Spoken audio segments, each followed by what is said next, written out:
Welcome back into all you non-believers. That score that you saw on the break screen is true. Dignitas is currently up 1-0. We talked a little bit about what we saw in the game, and mostly it was, you know, credit to Dignitas.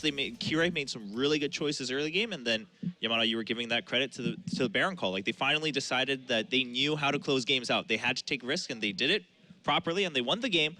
But now, going into game 2, of course, we have to look at the previous part of that game when it comes to picks and bans. I know you guys were talking about it earlier. I mean, Pirate, the picks and bans, we discussed a little bit for game 1, definitely in favor for Dignitas. Yeah, it seemed a bit outdated on QG's side. And, you know, we talked about how maybe they haven't quite adapted to the patch yet. Maybe they're not really ready for this competition. And, you know, to be fair, they weren't necessarily expecting to come in since they had to fill EDG spot. But at the same time, you have to be prepared for that kind of thing. And they picked very much for comfort. Didn't really pan out. That's true. I feel like when it comes to QG, it's like the win condition, it was like classic QG. Give up the early game, and that is how they play. Play into that mid game and to that late game where their composition was stronger. Because in reality, the win condition of the Dignitas roster, it was lacking because it was all about the Fura split push. But in reality, in a 1-4 situation, the QG lineup is definitely better because they have the Nidalee for poke, and of course Dignitas does not have an engage. And the Lissandra with the teleport can support the Fiora with the split push, so there's no clear win condition unless you get a huge advantage in the early game. That's why I emphasize the Baron so much, because it clearly won them the game. Yeah, we talked about it. I think the mistake #1 was just banning Lulu on the side, because you gave away Elise and you didn't get anything strong in return. I mean, of course, you got the Trundle, but you have 2 picks. Why would you not leave it open and then just trade something? I mean, give away the least. You get Lulu. Lulu Trundle seems like a pretty solid pickup in my eyes. And if they can actually, like, I mean, we have to see how they do it on blue side. Maybe they get the stronger jungle matchup now. Maybe they ban out the same jungles and get the first pick Elise. And then we can see Swift, what he can do on Elise. But yeah, we talked about it. Stronger jungle matchup is probably going to dictate the flow of this tournament. And yeah, Elise did, like, super well. It's like, I feel like Nidalee into Elise, I don't like it, because Nidalee, I feel like it's very reliant on the early game. And if the enemy side has a stronger jungler, it kind of fades Nidalee away. Right. And with that in mind, it's like, if Swift, as you say, gets a stronger jungle match, I can imagine a completely different game, because Swift went into the battles as if he has a stronger jungle matchup. Yeah, to be fair, the jungle matchup, it was more pathing error than jungle matchup at all, because what happened in the mid lane, yeah, that should not happen, what DoingB was doing. So we will see what happens this game, but straight picks and ban. Yeah, already a little bit well underway, and you know, in terms of names that we're seeing on the ban list, nothing too surprising, but QG just not wanting to play that Elise at all. They're taking that out. Yeah, I mean, it's looking really, really similar. This time we've got the Lulu ban also by QG, but it's on the blue side. Ryze is still up. It should probably be banned right now, because... Okay, Dr. Mundo. Oh, I would first pick Ryze here. You have to. Yeah. Ryze needs to be first picked here, because you can still put it mid and top lane, and there's not really a good counter pick right now in the top lane left. I mean, what are you going to play into Ryze, top lane? And it's also, if you give up Ryze from blue side to red side, you can flex it to the last bit, because it's so good in mid and in top. You have to pick it up right now. Also, go full avatar. Of course, Kindred and Elise both are banned right now here. Mundo banned. So the jungle pool is kind of opening up. Lee Sin next on the list, but then you have Rek'Sai as a cover. Rek'Sai into Lee Sin has always been really good for Rek'Sai because of the unborrow. You can unborrow the second Q proc. You have the utility from the Tremor Sense. I really like playing Rek'Sai into Lee Sin, so the jungle matchup is completely irrelevant, and you should just pick Ryze right now in the first rotation here. It's like the good old days, you know, Gragas Rek'Sai every game. That was so boring. That was so boring, please. Well, after much thought, the Ryze is going to come through. Thankfully, I was getting a little worried there. They took so much time. I was like, oh my goodness. But just using their timer. Yeah, that's true. You know, it's good to make use of that. What will we do here right now? I think one pick that should be picked up right now in this next rotation for Dignitas should be Trundle, for sure. And maybe they roll with like a Tristana again. That has been working out fine for them. You don't have to pick jungle right now. Maybe you can pick up Rek'Sai right now to get like a decent matchup. I feel like something that they should go for is, of course, the Rek'Sai is a possibility. The Trundle is very important in my eyes as well. But I think on red side, what you should aim for is that flexibility. If you manage to pick up something like the Sandra, just fine into the Ryze. And with that in mind, I think I like the Rek'Sai pick, but I do not like the Alistar pick here. Why would you, right now, why would you lock yourself into like such a weak matchup already in the bot lane? It's like laning is so important. You can't just lane swap anymore. It's like if you blind pick a support, you better pick something that always does good in a game. It's like something that scales into the game. Alistar sure does fine, but why don't you just commit completely, pick the Trundle? Well, the Thresh was good too. I mean, last game Jesse actually really impressed on that, and it's just you know, it's never going to get banned because it's just a utility-based thing like Lee Sin. I actually talked to Forgiven yesterday about the Trundle, and he said Trundle is actually the new Alistar. The pillar actually works the same as the Alistar combo. The only thing is you don't have to commit. Plus, Trundle is like a flex pick, so I think Trundle Rek'Sai would have been like a perfect first rotation here. Just flex into the top lane. I mean, sure, Ryze is gonna go top lane maybe. Not the best matchup, but you still have like this flexibility. Make the enemies think. Like make their life harder in the champion section. But Alistar's locked in already. I mean, it's kind of good against Ryze because you can lock him away once his thing does, like, procs the passive. But same for Trundle. The pillar is really good against that. I mean, overall, it does seem like Dignitas is trying to play it a little too safe and waiting for all the cues they can get about mid and top before playing the mind game themselves. And it's like, looking at QG's side, already they are picking a very heavy magic damage composition. Magic resistance is going to be super efficient in this game. And with that in mind, of course, on blue side, in most scenarios, you will have to blind pick the mid lane. And Swift shows once again that he has a lot of confidence in his mid lane. You flex the Ryze. Why would you give it away that you put it in mid lane already? Yeah, I mean, it's the mind game was over after one phrase, and so now suddenly Dignitas kind of just picking that Alistar doesn't seem too bad, because now they're like, okay, now we know both. You should just pick the support here right now against Alistar. Like, you can pick Tahm Kench right now. You can pick Bard. Bard has like the perfect matchup into Alistar if you want to play it. I mean, of course, Nidalee into Rek'Sai is one of the best matchups in the game for Nidalee, because Rek'Sai can't do anything. Nidalee can just poke them on auto. Like, you can just do everything what you want with Rek'Sai, but... Here's what they're doing. Okay. Cowball delivery. Yeah, that's This is not CLG, man. This like not CLG, man, but we'll see. Yeah. MF, good pick, I think. Right now on this current patch, we talked about Thunderlord, MF, Emax in the lane. Deals 500 damage every 30 seconds, of course with the Orianna. Now, why wouldn't TNT, seeing that, pick the Trundle? I mean, it's an easy way to interrupt it. Do you think they're just not maybe confident in picking it with the Braum well, lock-in? TCT, picking that Braum already. I think Trundle would have been perfect. It's like 3 champions, Orianna and MF, get very easily countered by the pillar. Also Rek'Sai, you can just interrupt his E, the tunnel, with a pillar. So the pillar would have been really good here in that game already. Plus, it synergizes very well. It sets up Ryze perfectly. It sets up Nidalee Spears perfectly. It gives more zoning with the Victor.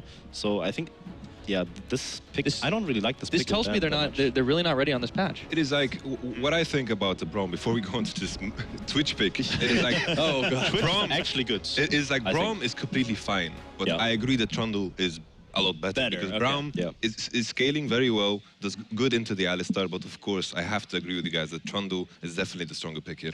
I actually like Twitch right now on this patch. I think he's a very underrated AD carry, because what you can do, like with the way this his kit works right now, you can do so much, especially like the Hurricane and, for example, Ghost Red. There's like a lot of different Twitch item builds right now that favor him, but I actually like Twitch right now and I want to see how it works out.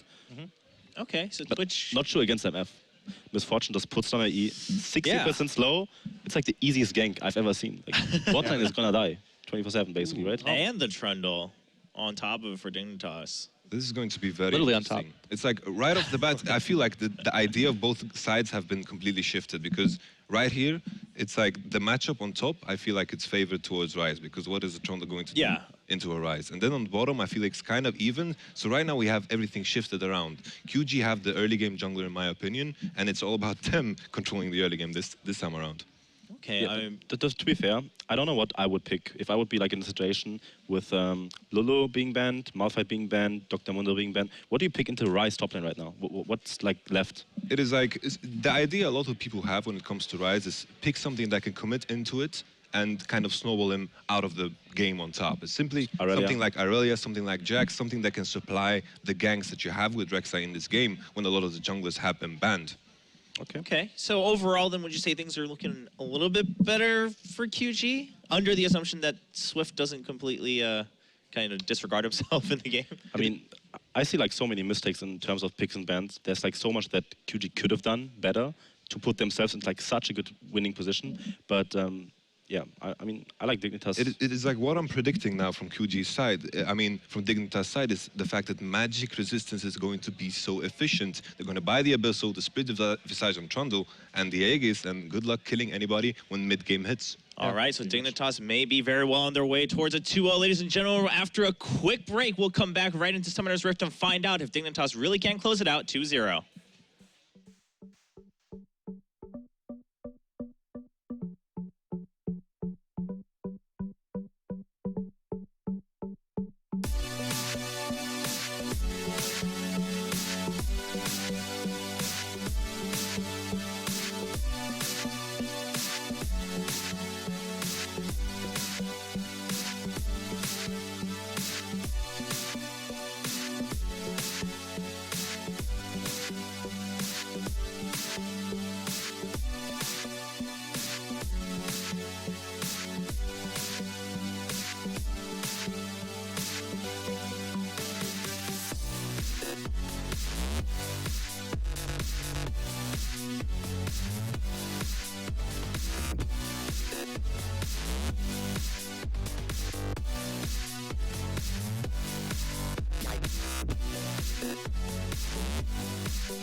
Welcome back, ladies and gentlemen, to IEM Cologne, and that was an intense first game in a tournament, Froskuren, where junglers are so highly storied. We talked about 4 of them in such a big spotlight, and Kirei was not one of them. Really wanted to hit on is new Dignitas, new expectations, and Kirei in particular has shown up massive. We'll see if he can do it back-to-back again. This is a best of 3, so game, set, match for Dignitas, and they could 2-0 Xiaogu. For Xiaogu to bow out at this stage of the tournament, for many, would possibly be unthinkable. And it is this maverick lineup from Dignitas here that are here to show them. So we are onto the riff, ladies and gentlemen, for game number 2. On the blue side, it's going to be Xiaogu trying to keep themselves in this tournament, and Dignitas hope to try and catch that wave, or at least continue to ride it towards victory.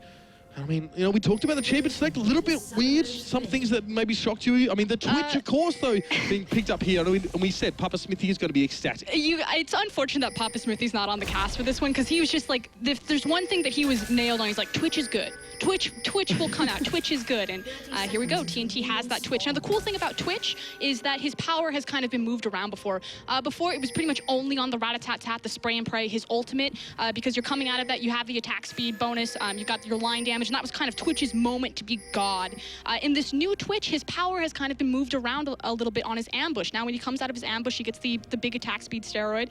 He's able to kind of reset that, so it gives Twitch this ability that he's able to kind of proc his steroid a bit more reliably, and to kind of spread his damage around the course of a team fight. But we do have a bit of a lane swap going on here. Apollo and Jez's actually looking up top, and I don't know if this is because they're predicting that TNT and TCT will try to look for the lane swap, or if maybe they just want to get the hell out of Dodge. Well, I mean, the way that the early game now proceeds, a little bit harder to delve deep and put those lane swap indicating wards right down, of course, just in between the inhibitor and inner turrets. So, I mean, you know, we're going to have no idea about this, and it's going to be Yesis and Apollo starting up top side. Kirei and Smitty J will roam together, of course, for at least a moment, just to work on that Gromp. And Smitty is straight off towards that bottom. Yeah, actually taking the camp and, you know, spending some extra time not showing themselves. TCT and TNT have now shown themselves into the bottom side, so Apollo and Jessis have full knowledge that they are walking into the 2v1. For that exact reason, you can see Smitty J has just gone back a little bit to assist Kirei for a moment. It's going to be Oriana versus Victor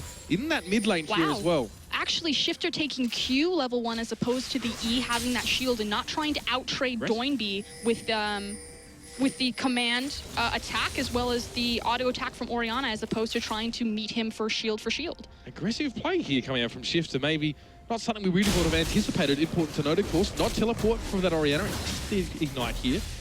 potential for those fights to go in his favor. And you know, the desk said it themselves when they were kind of talking about the composition that Xiaogu put together. It looks dated, or at least it looked dated last game. Again, running that double teleport. My problem with double teleport is when it came into Rise for the meta, we saw that particularly at Worlds. Of course, we're on a very different patch, is that Victor doesn't get a lot out of double teleport. He teleports down, he's very immobile, he's very fragile. He can kind of unload his burst damage, but he doesn't have, you know, any sort of dash to put himself back into safety. So when he teleports in, he's there and he's incredibly frail. Now, for Doinby, teleport works perfectly because he is a supportive style mid laner. He has the highest kill participation of any player in the LPL season. So expect to see him kind of follow around Swift. I always call him the secondary support of the team. It's always he's the support for Swift, essentially, on Xiaogu. Kirei heading bottom side here, and TNT's on his own. He's got to be careful. There comes that pillar of ice. It's going to be a flash away from TNT, and it is just going to be enough to get himself out of that one. And there's just so much kill pressure right there, forcing that flash out. Likewise, Smitty J has a relatively deep freeze next to his tower, so Kirei can definitely look down bottom as soon as really that pillar is back off of cooldown and look for a pretty easy kill. Do you think Rek'Sai knows that everyone can see her when her fin's up? Yeah, I don't know. It's like, I don't really see like what the point is of burrowing, really. And the friction, to be fair, like of you like pushing through the ground like that, I don't see how it's any better to the underground. I just imagine that Rek'Sai thinks she's like really slick, like she's down there like no one can see me. Dude, and everyone just sees her walk past with a very unimpressed look in their face, like, we know exactly what you're up to there. No, not the unburrow. Everyone just takes one big step back and she pops up in the middle of nowhere. So, Shifter now, in that mid lane, like you said, you know, looked like he fancied some aggression earlier on in the piece, maybe just hoping maybe Doinby characteristically maybe getting a little bit too big for his boots or too far forward, but it does look like... Well, Xiaogu will always pressure forward because, again, you have Swift as your jungler. You need to create these pressure points in your lane to open up time for him to invade the enemy jungler, so he has support that moves forward. Now, that punished Doinby last game when Kirei made a fantastic gank early. Now, Kirei was spotted out kind of in that bottom side or not because he got spotted out by the gank, now spotted out by Swift. So this is perfect for Swift. He knows he has the advantage, but Kirei just able to get back towards his more defensive zone quickly enough. Like Yamato said, Nidalee has a great matchup into Rek'Sai right there. So Kirei kind of poking his head in, using the Tremor Sense to kind of find disaster before it struck. Does manage to walk back out, but Swift is not being deep warded on like he was last game, and a much better start for Xiaogu. Important to note as well that Smitty J is actually able to do some decent farming here in that bottom lane. I mean, I'll be honest, this lane swap, ostensibly, the result of this actually isn't really that clear because all the lane is actually still having the even CS there. It's just obviously less, maybe less pressure, of course, to that Twitch in the bottom side, but we've seen attempted ganks going down there already. I was always a big fan of the lane swap. I'm glad to see it kind of come out on the new patch. I was kind of curious, you know, there's so many powerful kind of 2v2 and 1v1 matchups that I thought the players would kind of fall back on, you know I can beat this guy with this matchup, but we do see the lane swap. Now, Twitch, there's a lot of kill pressure, like we said, especially because he doesn't have his flash. He's not known for a strong lane phase. I mean, obviously, you have a ranged champion versus a melee champion, but still has to be pretty safe right there. He does have the added security of his ambush if he's able to get into stealth in time to kind of walk back towards tower, so the elongated lane isn't that punishing to him since he doesn't have his flash, but... Really going to be curious who's going to win out here. If Twitch is able to farm up safely enough without his flash and he's able to be a force to reckon with in that mid kind of late game period, or if Misfortune's really going to take off, and what kind of max that we're going to see from Apollo, if it's going to be that E-max. That's right, something we've definitely talked about now with the Masteries being an issue, but there's another Pillar of Frost and TNT. He can't use that ambush now because he's being hit. It delays the proc of it, but a teleport's going to be coming in towards his bottom lane, and Swift is already there. V is going to be in hot pursuit, and Kirei, fortunately, can just burrow his way out of harm. But this is so obvious that Dignitas are going to look for this weak point. I think that was really well coordinated by Xiaogu. Now, in the end, Dignitas do get the advantage here because they're able to pick up the top-tier tower. That's incredibly important. But the idea of Xiaogu, you know, they're a 5v5 team. It's all about their teamwork. TNT says, my flash is down, they're going to gank me, I'm going to pressure forward now, and I better have backup. Jesse's looking for TCT. Winter's Bite does connect and slows that Alistar up just a little bit more, but Dignitas are more than happy to just move the battle line forward now as that pressure is starting to mount in the top side, and even Shifter is able to go down, but do note Victor isn't too far away. He thought about rotating down, but both teams able to sniff each other out, and they'll all head back their separate ways. Xiaogu will need to respond to this top lane, although we do see that Jesus is pulling out, probably to join his team somewhere else onto the map, or possibly they'll move Apollo and Jesus down towards the bottom side and try to work on another free objective. Again, the meta meta is still very structure focused because it's the only source of global gold. Oh, shockwave being used there towards Doinby. Shifter coming forward, he flashes out of the gravitation field. He gets the first blood with command attack. And that Orianna is off to a good start. And this is something that the lane swap really opens up, is it actually isolates the mid lane. So Shifter sees where everyone is on the map. It allows him the aggression to make a play like that, to flash forward underneath the tower. You can see those junglers being pulled left, right, and center. And it was all about Shifter there in that mid lane. Just a solid, dependable player. It's what people have been saying about him.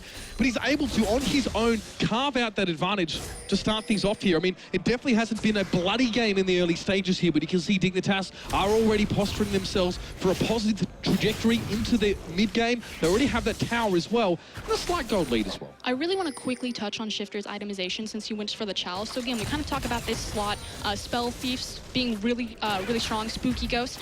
He's going for the MR here, and that makes sense because if you look across Xiaogu's team comp, you've got magic damage out of Ryze, magic damage out of Swift, and magic damage out of Doinby. So I kind of like the adaptation here, although I still think that Spooky Ghost is an incredibly strong item. Bullet time being used there, but Unbreakable being thrown up by TCT, and still he takes a heck of a lot of damage in that bottom lane.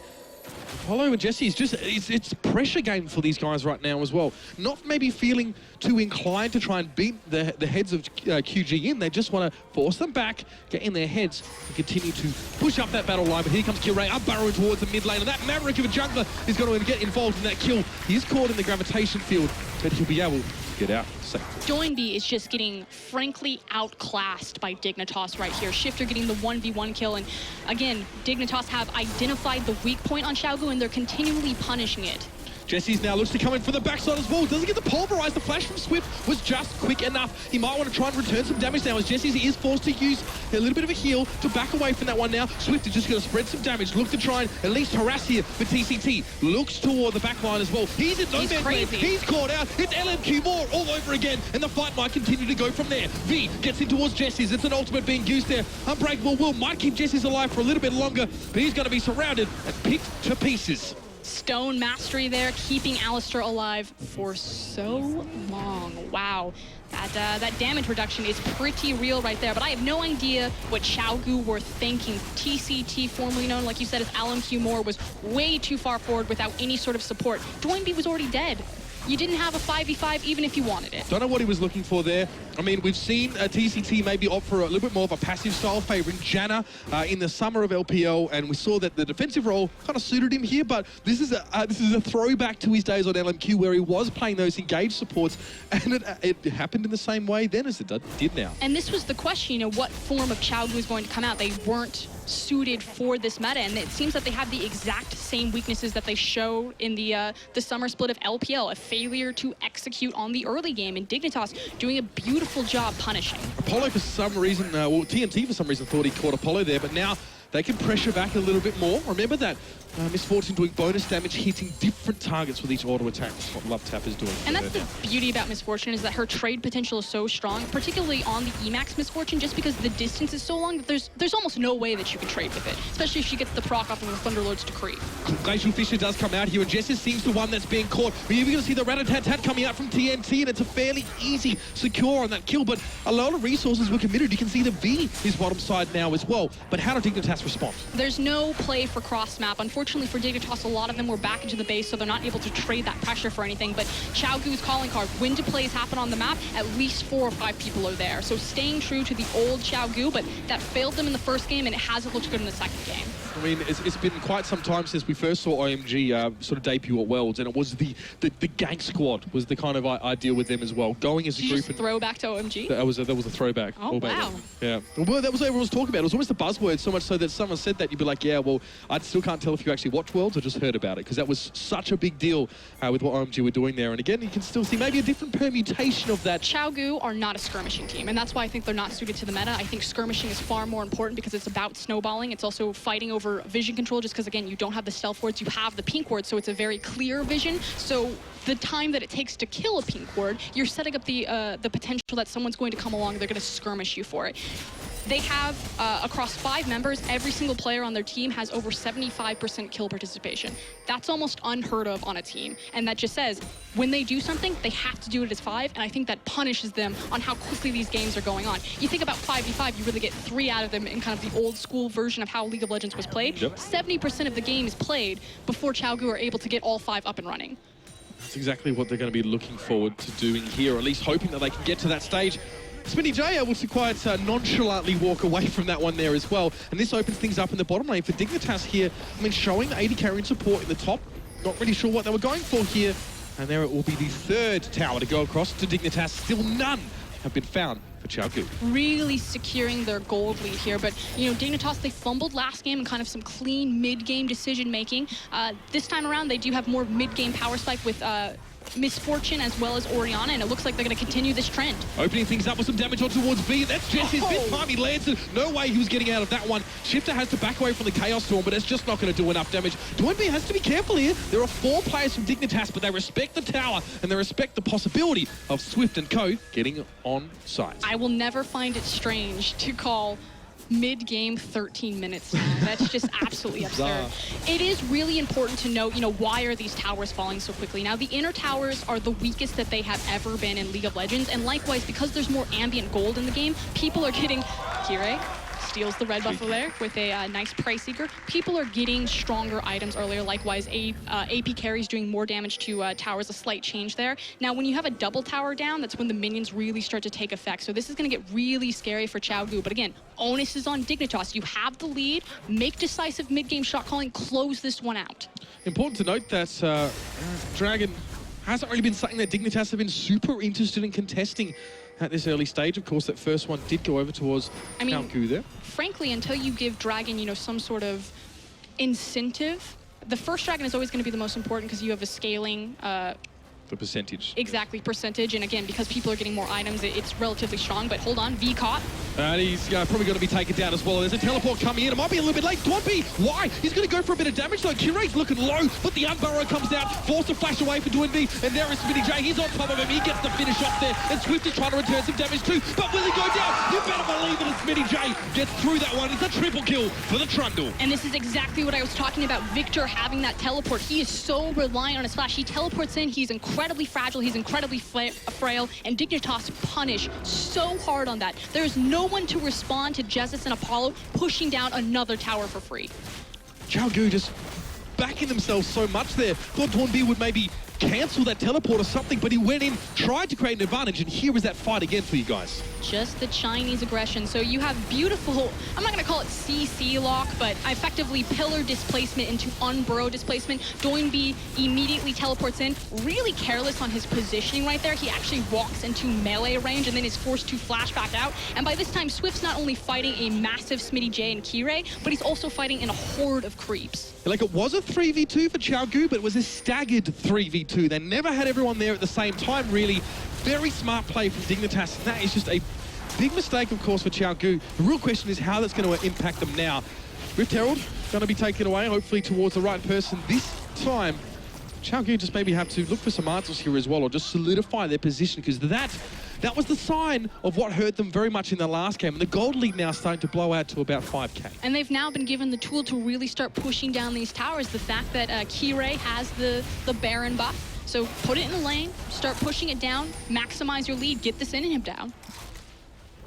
Smitty J would be very, very happy now. Of course, 5-0-0. And yeah, I'm Iceborne Gauntlet being picked up for him as well. Does have a Spectre's Cow. He's looking tanky.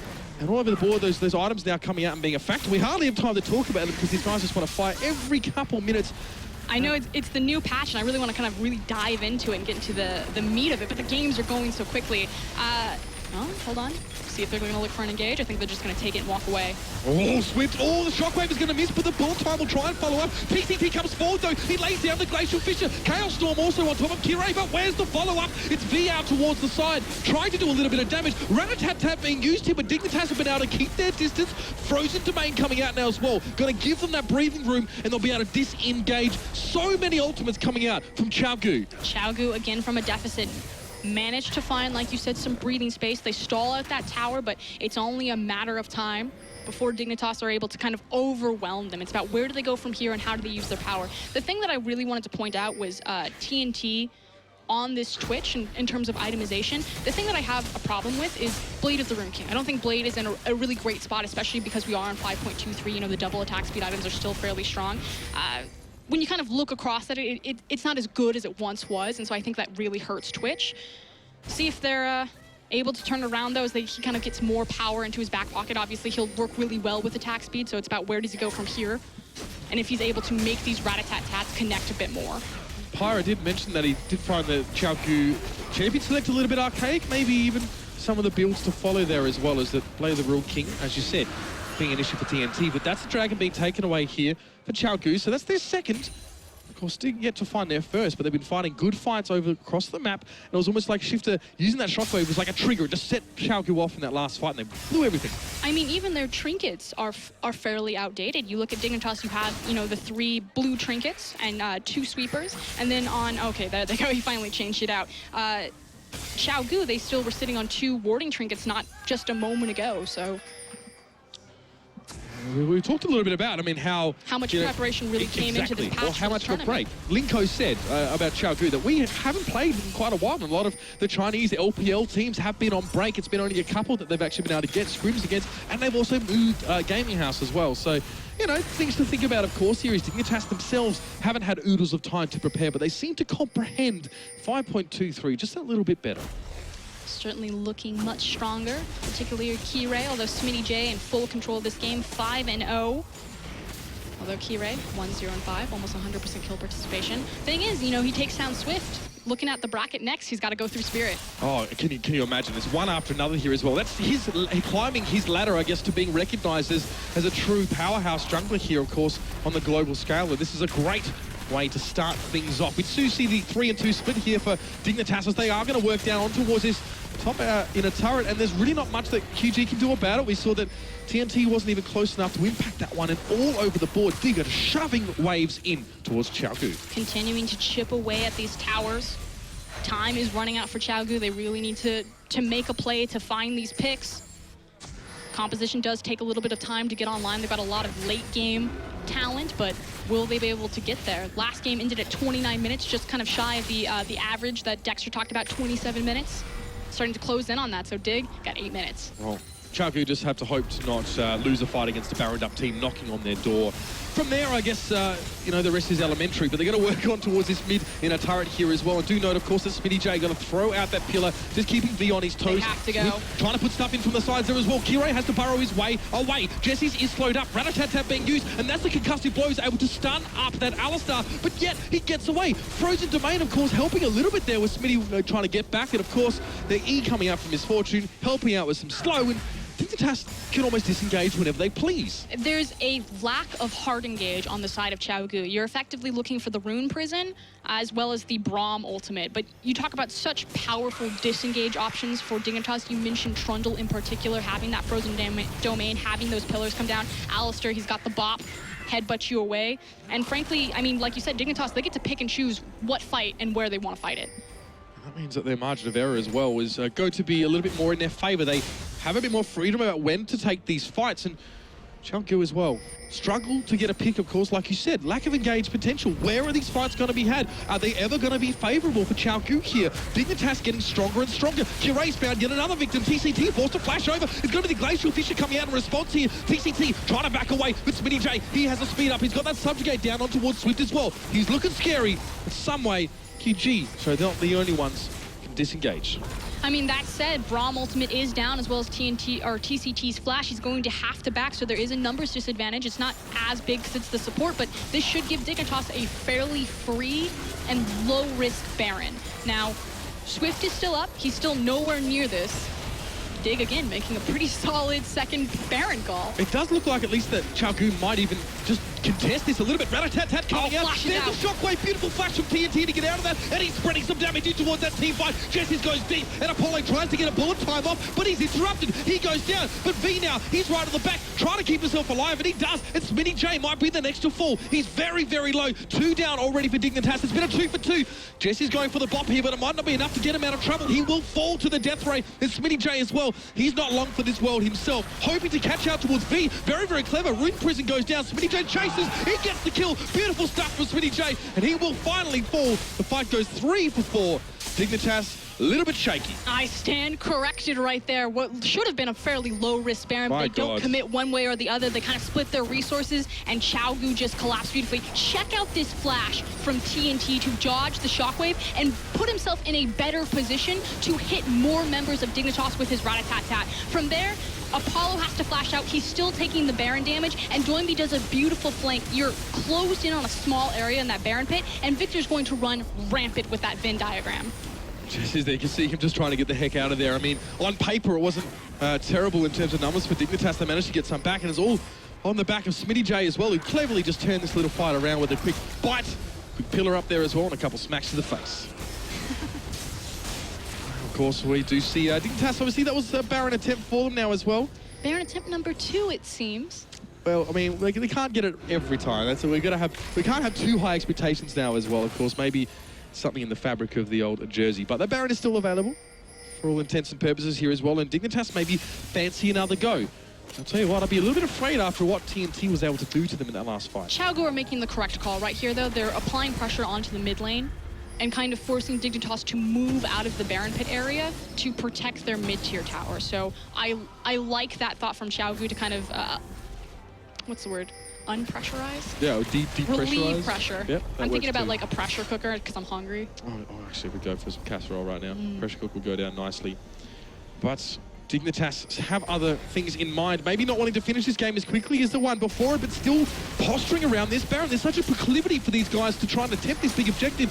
But Xiaogu are close enough, to be honest. I mean, They've got all the ultimates back up. TNT doesn't have to be that close there. Jesse does get the double knock up there, but there was no shockwave used there. Looks like Shifter holding that one back for just a moment. V trying to get out as well. Looks like, in fact, QG trying to back off, trying to get the fight that they want in the choke points or something like that. But Dignitas not giving it, pushing back a little bit, and then we'll return maybe towards this mid lane or continue to fight. It's TCT and Swift now. Might be in a little bit of a compromising position. Smitty J has gone in on his own. No, we'll have to back up. I'm really glad that you pointed out, Xiaogu trying to lure Dignitas into these choke points, make the most out of Victor's AoE damage with the gravitational field, the Chaos Storm, as well as the rat-a-tat-tat, getting that line damage through. So Dignitas, very smart not to fall for it. Likewise, they don't do too bad on their own in choke points with the Shockwave, with the Misfortune Bullet Time. But I mean, a rat-a-tat-tat towards them all lined up would be filthy in, obviously, literally and the figurative sense.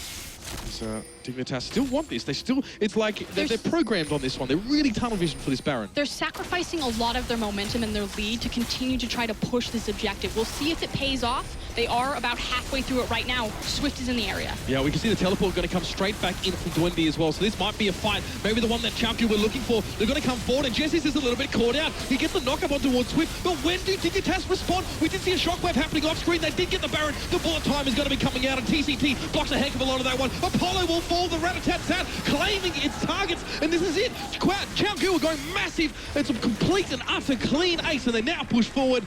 That's the team fighting kings for you in the flesh. And that's the Dignitas Baron call that we're used to seeing. It burns them so badly. They get it, but at what cost? It's going to be their mid-tier tower, possibly more, because again, those inner towers are the weakest that they've ever been right now. Dignitas spent so long focusing towards that Baron. They've locked Jesse's out. They said, all right, Cal, you know what? I'm going to send you out to pasture. You can just deal with yourself right now while we take this Baron away. And then Xiaogu were on top of them. And this is exactly what I was talking about. Dignitas, they're sacrificing so much of their momentum and their lead to continue to pressure that objective. They finally tried to make the decisive call. Instead of splitting our damage and peeling off of Baron, we're just going to try to commit to it. But they didn't have the resources to get over the wall, and Xiaogu swing themselves almost in equal gold to this game. Massive fight for them as well. And it doesn't matter what kind of deficit it is. We've seen Xiaogu win from a 10k deficit off the back of a good team fight. TNT has already shown us exactly why he is an AD carry to be feared. It was Apollo got completely and utterly disintegrated But now Dignitas have to recover from that one as well. Must be reeling. The Baron obviously means nothing to them as they got aced immediately after taking it. So they have to go for something different now. It gets scary the longer this game goes on. Again, the stronger that V is going to be on that rise, the stronger that TNT is going to be on this Twitch. You have the double Rod of the Ages completed right now, so now it's just a moment of when they stack up, they're at their full power. Likewise, the Archangels hasn't quite come online fully for Rise, but that's going to be another big power momentum. Of course, the Shifter's damage was going to spike a little bit later, of course, because he went for the Athene's Unholy Grail first, so he has to ramp himself, and now you'd have to be a bit worried about fancying yourself into these fights. Unbreakable coming out from TCT, denying a good percentage of damage coming from Apollo in those fights, and the bullet time maybe not striking as much fear as it could. I mean, you think about where the gold is located on Dignitas' roster right now. Smitty J sitting 7-2-1, and yeah, he's got his big core items on. This Trundle is very hard to kill, very hard to take down, but you know, what kind of different game would it be if maybe half of those kills were on Misfortune or Shifter's Orianna? Whereas you look at where the gold is located on Xiaogu, it's fairly well even spread. Yeah, I mean, it's Smitty J. There's obviously a problem with a lot of gold going towards him, but Apollo's caught there. He's got to drop down. TNT just blows him the heck up. Apollo didn't even know what hit him, and now Jesse's might be started on. He does try and get the knock up at Swift. Oh, the burst damage coming back towards that Nidalee is quite extreme, but he's still able to survive, and Jesse's is caught in that gravity field. He will again fall down. Shockwave coming in as well, but it's not going to have any follow-up to it. Kirei trying to back away. Shifter choosing to protect himself. They'll just get out of that one, but Dignitas now, things are getting a little bit dicey for them there. Losing Apollo and Jess is not a good sign. But this is massive if they're able to get meaningful damage done on the other side of the map. So it's weird because I think cross-mapping is fairly... It's weaker than it really has ever been. I mean, split pushing is a viable option, but in terms of doing it safely, just because deep vision really doesn't exist anymore. But I mean, obviously he saw everyone there in that team fight, so a good attempted call from Smitty J, but Dignitas, they just need to reorganize themselves. There's no reason that Apollo should be that far forward with the Blade of the Rune completed on TNT. That's always going to be an easy assassination. And you can see on that minimap as well, the vision for Dignitas in that vicinity, non-existent. Cocky from the man there as well. He'll have to pull up his socks a little bit here, and this is the true test of that new team, is to be rattled, to get shaken, and to bounce back from that as well, and find your feet. Manage to, you know, just adapt to the situation now as it is. League of Legends, of course, is such a dynamic game, and you need to be adaptable. We say adaptation, Apollo trying to make his way back down to that bottom side. He does have Jezzus for support, but here comes TNT looking again for an assassination. Shifter much quicker on his feet this time around. Yeah, he didn't want anything to do with that, of course. So Renar's Hurricane now being finished on TNT, so and it's really scary. It's that beautiful ward in the mid lane that actually saved Shifter's life right there, just because he was able to see TNT ramping up the ambush to try to make the assassination play. So good ward location from Dignitas. It's now been swept out.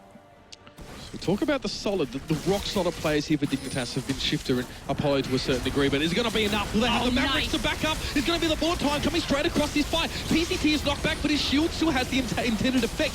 Smitty J wants to come forward. Kirei coming in, but is there going to be follow-up? If he does get that Unburrow, it's an immediate rune prison towards him, and a Glacial Fissure being used there by TCT, but Dignitas still want to come forward. The kill comes out towards Apollo, and Smitty J isn't done there. That Pillar of Frost continuing to be used. Jesse gets to get another pulverize. Oh, it's a miss! And Swift actually manages to get a kill in there somewhere, but Apollo with his second. Smitty J is relentless. He's unstoppable, and he's giving absolutely no quarter here, but look at the turnaround.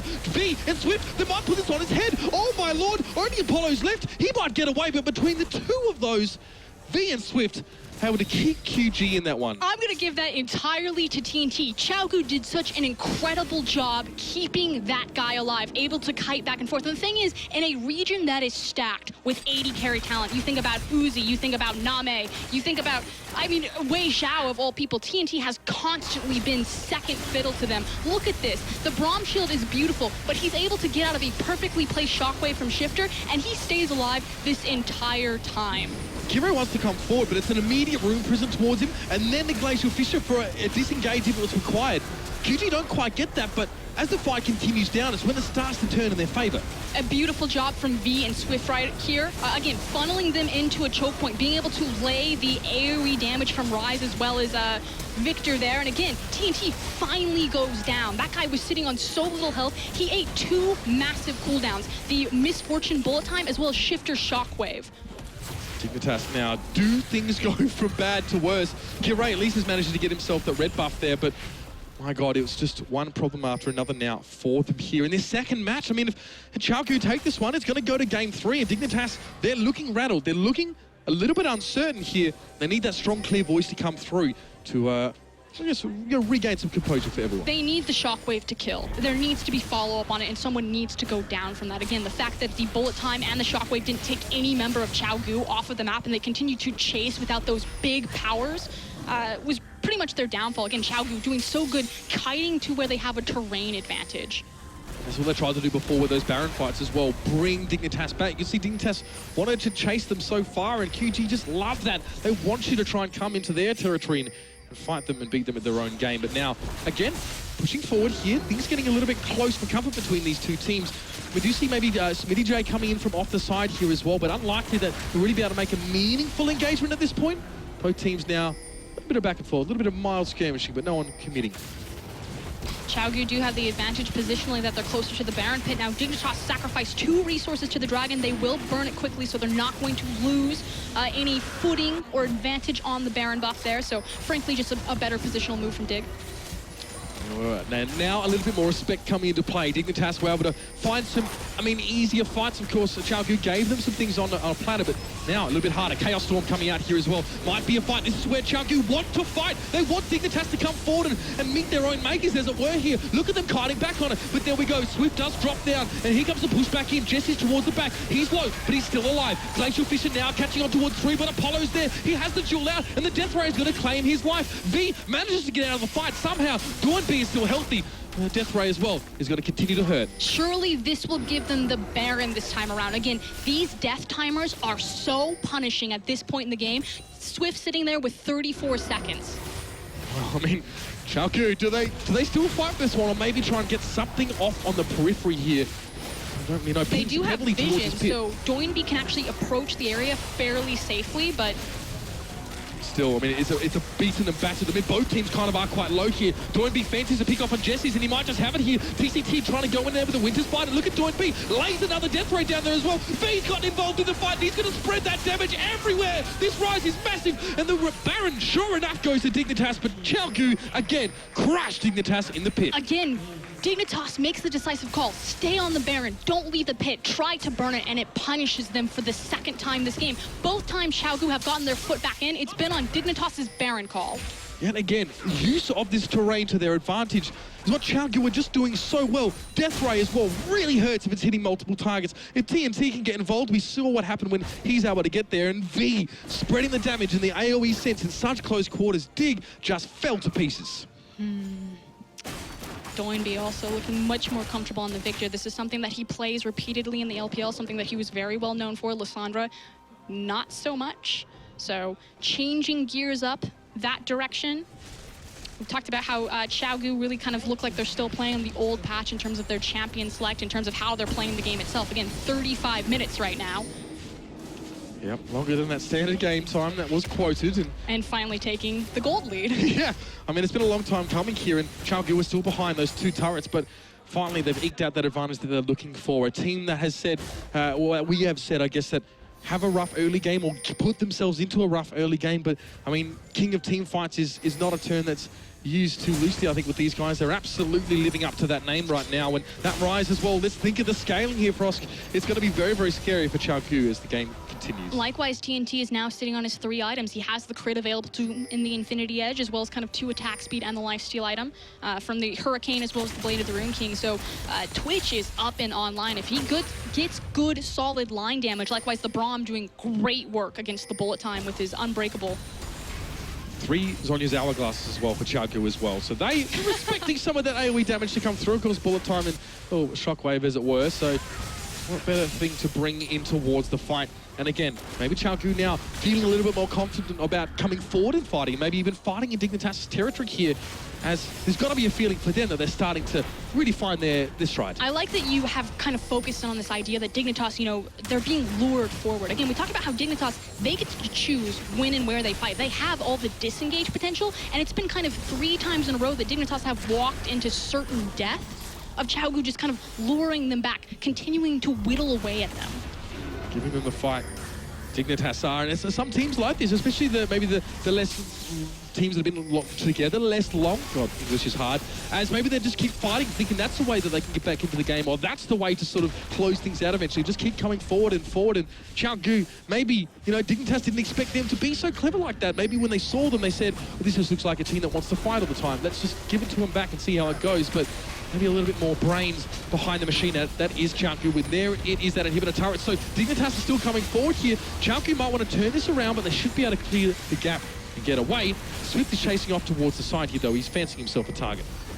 We did have the teleport, like you said, coming in for V, so SmittyJ does have his TP up and available. Here we go. The re-engage comes in. Kirei looking for an unburrow. He doesn't get it. He's actually above ground and he's stunned up, of course. Gravity Field is forcing his flash out. Rat-a-tat-tat coming through. It's a one-man shockwave. That's it. It's not going to be enough for Dignitas if they keep playing it like that. SmittyJ has to flash over the wall and TCT is already on top of him. Another clean ace. Xiaogu are all over the teamfight aspect, and you can see the look there on SmittyJ's face. He knows he messed up. Dignitas know they messed up. Xiaogu going for the throat.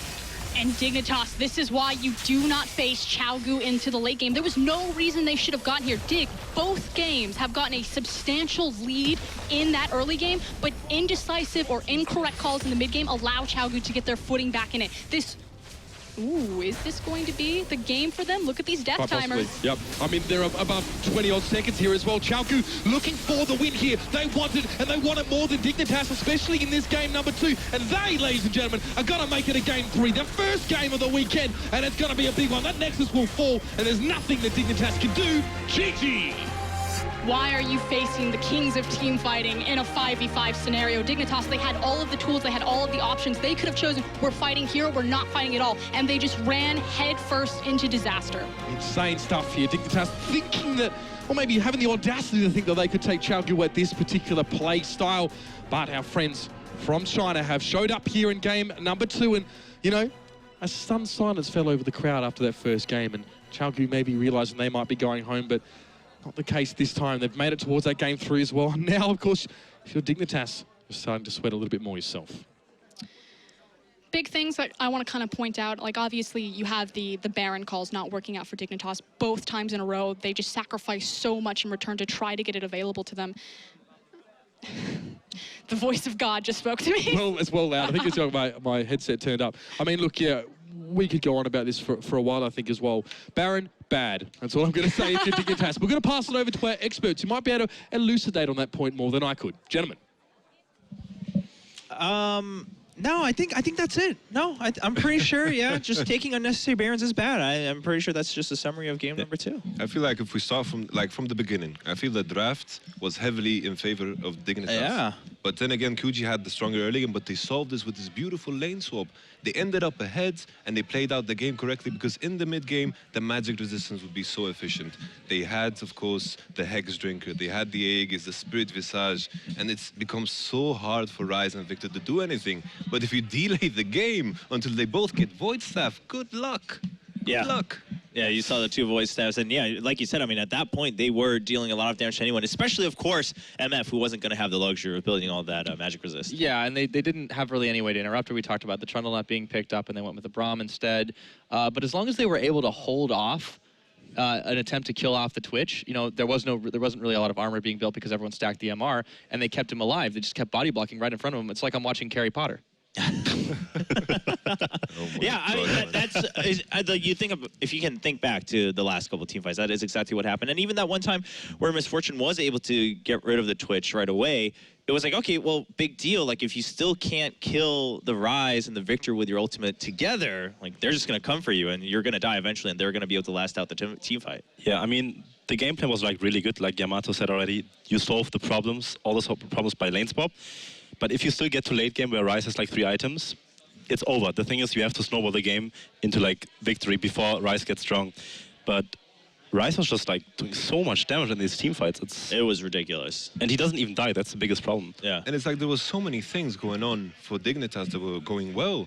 I think the Baron was the correct call, but the lack of vision was the problem. Because in this stage of the game, Ryze is going to start to do well against the Trundle. The win condition is Baron and the fact that they are stronger in 5v5s. But they needed to control the vision around the blue side jungle, and with that in mind, they didn't. And they got the concave fight around the Baron pit, beautiful Twitch flash away from the Orianna ult, and then it's very, very hard to come back from that. And that happened twice. Yeah, I mean, you saw the first one, you were like, oh, okay, here we go, like they're back, and then you see the second one, and it's like, okay, it's probably over then. QG was able to close it out. Well, ladies and gentlemen, at least we have a match in our hands. It is 1-1 now. We'll see. Can Dignitas pull back? You know, they won that first game. They looked really good in game 1. We'll see if they can come back in game 3 after this break.